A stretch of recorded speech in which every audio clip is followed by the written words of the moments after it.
मेरे अरमानों का जनाजा समझकर उठाओगी तो बहुत ताकत आ जाएगी तुम्हें। वो सिर्फ तुम्हारा नहीं तायरा,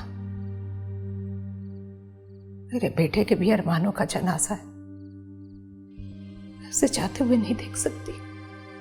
तुम क्यों परेशान होती हो? तुम्हारा बेटा तो तुम्हारे लिए ले आएगा बहू कहीं से, बल्कि ढूंढने गया होगा किसी को।